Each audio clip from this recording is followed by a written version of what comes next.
اور وہ 313 جو امام الانبیاء حضرت محمد مصطفیٰ صلی اللہ علیہ وسلم کے صحابہ تھے، آپ ان کو لے گئے، 2 گھوڑے، 70 اونٹ، ایک ایک اونٹ پہ 3 افراد سوار، پاؤں میں جوتی کوئی نہیں، تن پہ پورا لباس کوئی نہیں، ہاتھ میں جنگی ساز و سامان کوئی نہیں، لیکن اللہ کی مدد ساتھ ہے، ایمان کی طاقت ساتھ ہے۔ نبی مکرم صلی اللہ تعالی علیہ وسلم سجدے میں ہیں، مقابلے میں آنے والے 1000 لڑاکا، جنگجو، بہادر، جنگیں لڑنے والے، لڑائیاں کرنے والے، گھوڑوں پہ سوار، اسلحہ سے لیس، اپنی طاقت پہ نازاں، مقابلے میں آنے والے وہ بڑے بڑے سردار، جرنیل۔ آج صلی اللہ علیہ وسلم نے اللہ کی بارگاہ میں ہاتھ اٹھا لیے، اے اللہ، یہ جو میں لے آیا ہوں میدان بدر میں، یہ میری کل کائنات ہے، یہ میری جمع پونجی ہے، یہ میری محنت ہے، یہ میری کوشش ہے، یہ 313 میں لے آیا ہوں۔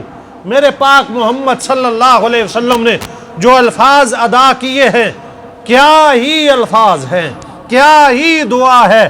آج صلی اللہ علیہ وسلم نے فرمایا کہ اے کائنات کے رب، اگر یہ ہلاک ہو جاتے ہیں، یہ 313 اگر انہیں شکست ہو جاتی ہے، پھر کائنات میں تیری عبادت کرنے والا کوئی نہیں بچے گا۔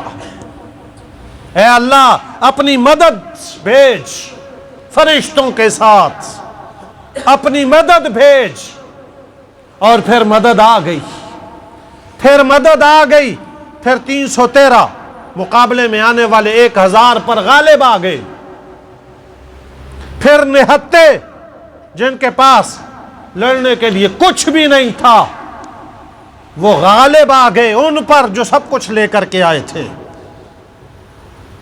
ایمان جیت گیا، کفر ہار گیا، اللہ کی مدد جیت گئی، اسباب ہار گئے۔ اور قرآن کریم کا فیصلہ ہے، انتم الاعلون ان کنتم مؤمنین، تم دلوں میں پاکیزہ، سچا سچا ایمان لے کر کے آؤ، تم ہی غالب رہو گے، تم ہی غالب ہوگے۔